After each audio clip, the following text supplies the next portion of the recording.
Bonsoir à tous. Shalom. Shalom, moi c'est le pasteur Timothée Kabasele. Je suis apôtre et responsable des églises AENA. Et voilà, il m'a été demandé de partager un peu mon parcours, mon témoignage. Comment est-ce que j'ai rencontré le Seigneur? Eh bien, je suis né comme tout le monde, j'ai grandi comme tout le monde. À un certain âge, quand j'ai commencé à devenir conscient, je me suis rendu compte que mon père était ancien d'église. Et vers l'âge de 7 ans, j'ai été appelé à aller aussi à l'écodime, à chanter à l'écodime. À l'âge de 12 ans, j'ai participé pour la première fois à un jeûne et prière avec les enfants de l'écodime. J'étais enfant. Et nous sommes allés chanter dans une autre paroisse de Nzambe Malamu, Fepako. À l'époque, c'était Fepaza. Et j'ai vu Dieu tout jeune nous utiliser puissamment. J'ai vu, pendant qu'on chantait, quelqu'un qui était possédé par de mauvais esprits être libéré. Alors que c'était juste la chorale des enfants. On était peut-être une cinquantaine d'enfants. On chantait avec toute notre innocence. Et puis j'écoutais beaucoup de témoignages d'Aïdini Abala, c'était notre pasteur responsable des églises FEPACO. J'ai commencé à assister à ces croisades, je voyais des aveugles voir, des sourds entendre, des muets parler. Et je grandissais ainsi dans cette ambiance. Plusieurs fois, j'ai essayé de donner ma vie au Seigneur, mais quelques jours après, je me rendais compte que ça n'avait pas vraiment marché. Parce que je voulais vraiment quelque chose qui me change radicalement. Mais j'avais l'impression que, encore une fois, tout dépendait de moi. C'était à moi de décider de ne pas pécher, de ne pas penser, d'avoir de mauvaises pensées, ainsi de suite. Mais donc dans des croisades, j'ai essayé. Je suis allé même dans des croisades, pas seulement de Nzambe Malamu, à la KDC, et ailleurs. Et bon, voilà. À 16 ans, comme tout garçon de 16 ans, j'étais très curieux. Peut-être pas comme tout garçon. Peut-être que j'étais un peu précoce, je ne sais pas. Très curieux de sortir avec les filles, ainsi de suite. Et là, je suis sorti avec une fille. Et le jour où il s'est passé quelque chose entre nous, je me suis senti comme si j'avais un poids sur mon corps. Comme s'il y avait une carapace sur moi qui pesait. Je suis allé prendre un bain, je sentais toujours cette lourdeur-là. Et pendant tous ces jours-là, j'étais triste parce que je me disais, il y a quelque chose qui s'est passé, qui est entré dans ma vie. Je comprenais un peu les choses spirituelles. Et un jour, j'étais déjà dans la chorale A, comme on appelle en Nzambe Malamu, à Fepako, dans la chorale des hommes adultes.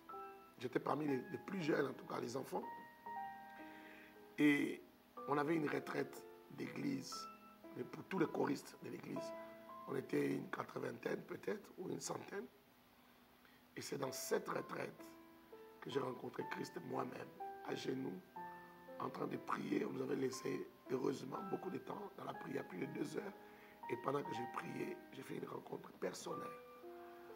Dans ma prière, j'ai beaucoup pleuré et j'ai dit des choses que je n'avais pas prévu de dire. Du genre, je disais à Dieu, Seigneur, je suis prêt à te suivre, prêt à faire ta volonté. Je vais aller partout où tu vas me demander d'aller.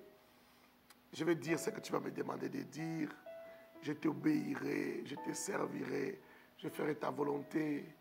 Si tu veux que je me marie, d'accord. Si tu veux que je ne me marie pas, pour toi, je suis prêt à le faire. Si tu ne me donnes pas des enfants, si c'est ce que toi tu veux, alors je t'obéirai, je ferai ta volonté. Si tu veux que je n'ai que des garçons, que je n'ai pas de filles, je te bénirai. Si tu veux que je n'ai que des filles et pas de garçons, je suis d'accord, je ferai tout ce que tu voudras. J'irai partout où tu voudras et seulement sois avec moi partout où j'irai. Je ne savais même pas pourquoi je le disais parce que je n'étais pas... C'est comme si je parlais comme quelqu'un qui savait qu'il avait le ministère Et pourtant, je refutais ça à chaque fois qu'on prophétisait ça sur moi. J'ai refusé. Je ne voulais pas accepter que j'avais le ministère. Mais ce jour-là, je ne sais pas d'où me sont venues ces paroles. Et ce jour-là, j'ai expérimenté quelque chose de grand parce que quand je suis sorti de là, le lendemain matin, j'étais devenu incapable de mentir. J'étais devenu incapable de penser au moindre mal. J'étais incapable de penser. Ça, il fallait réapprendre à vivre. C'est comme quelqu'un à qui on a fait un lavage de cerveau. Vous voyez, par exemple, quelqu'un qui tombe, qui se cogne la tête et il oublie tout. Moi, je n'avais pas tout oublié, mais j'avais perdu la capacité de mentir à l'aise, de pécher en étant à l'aise. Ma conscience était toute neuve. Je sentais le poids de la culpabilité si je devrais simplement mentir un peu. Et ça m'a pris du temps pour réapprendre à mentir. Pour qu'il m'arrive un jour de mentir, mais je ne dirais pas que je n'ai jamais menti depuis que j'ai 16 ans jusqu'à aujourd'hui. Mais ça m'a coûté, c'était trop lourd pour moi et très difficile pour moi de mentir. Vous voyez? Et ce jour-là, j'ai su que le Seigneur était entré dans ma vie. J'ai su qu'il avait pris les volants de ma vie. Et depuis ce jour-là, j'ai appris à bien l'écouter, à ne plus prendre de grandes décisions dans ma vie sans me référer à lui. J'ai appris depuis ce jour-là que se tromper de choix de la vie avait des conséquences plus lourdes même que pécher. C'était grave. Et j'ai appris chaque jour à mettre chaque chose à sa place. Et j'ai appris à vivre comme un enfant de Dieu. Vivre conscient qu'on est enfant de Dieu, que je suis enfant de Dieu.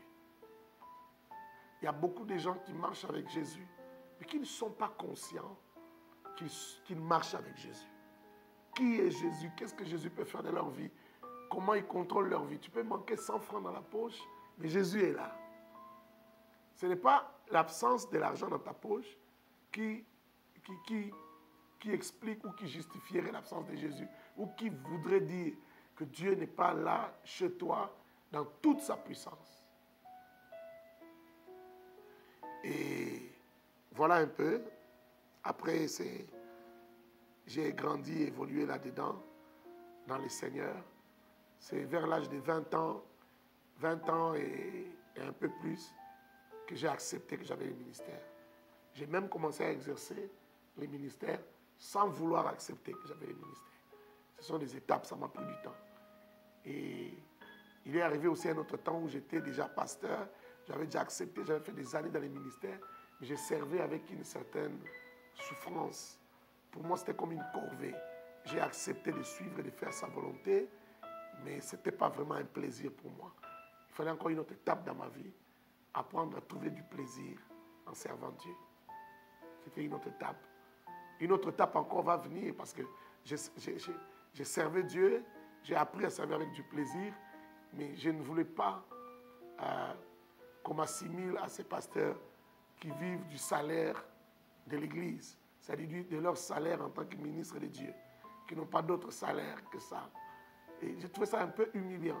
Et là encore, Dieu m'a appris que c'était de l'orgueil. De l'orgueil. Et j'ai appris à me sentir fier d'être pasteur. Même si pour certains, c'est être escroc, c'est être ceci et cela. J'ai appris à me sentir fier de faire la volonté de Dieu. En ne faisant que les ministères. À un certain moment, Dieu m'a demandé d'arrêter tout ce que je faisais comme travail. Dans les séculiers, j'étais assistant à l'université, j'ai préparé ma thèse de doctorat. Il m'a demandé de ne rester que dans les ministères pendant un temps. Et j'ai appris à obéir et à prendre du plaisir et à me sentir fier ainsi. Et plus tard, le Seigneur va m'orienter vers certains business. J'ai créé des entreprises et j'ai commencé à faire autre chose dans les business. Donc vous voyez, Dieu est bon et Dieu est merveilleux. Si je dois parler à quelqu'un, je lui dirais, donner sa vie à Christ, surtout quand on est très jeune, on ne perd rien. Il n'y a rien que vous allez perdre. Et vous avez tout à gagner. Je me souviens encore de ce que mon père me disait. J'avais peut-être 22, 23 ans. Il me disait, tu sais, je t'envie, mon fils, mon père biologique, qui était pasteur aussi. Il me dit, je t'envie. Si je pouvais donner ma vie très jeune comme vous, je regrette de n'avoir pas donné ma vie très jeune comme vous. Vous l'avez fait, vous l'avez fait. Et si j'avais donné ma vie très jeune comme vous, je serais très loin. Et ça m'étonnait que mon père me parle ainsi, parce qu'il était déjà professeur d'université pendant qu'il me disait ça. Non seulement qu'il était professeur d'université, il était responsable d'un établissement universitaire. Il était DG de l'ISTEM. Et il me disait, il me parlait ainsi. Il était aussi pasteur. Qu'est-ce qu'il avait à regretter de sa vie? Mais il me disait, si j'avais connu Dieu très jeune comme toi, et comme vous autres, toi et tes amis, je serais très loin dans les choses de Dieu. Voilà. N'attendez pas à regretter demain. Et surtout, n'attendez pas. Lui, il dit qu'il regrettait, mais il était enfant de Dieu, serviteur de Dieu, il craignait Dieu. Il a été un grand modèle pour moi. Donc, ne regrettez pas demain. Surtout si vous devez aller en enfer. Ce sera des regrets interminables. Ça ne se terminera jamais. Vous allez brûler en enfer.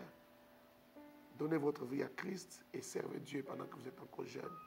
Servez Dieu. Plus tôt vous servez Dieu, vous accumulez,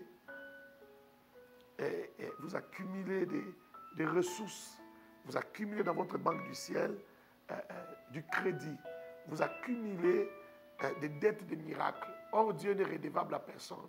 Comme il n'est redevable à personne, il est le débiteur des personnes. Tout ce que vous accumulez comme dette, vous aurez des récompenses. Et votre vie sera une vie meilleure, une vie de bénédiction, une vie de grâce. Dieu va vous épargner de beaucoup de choses.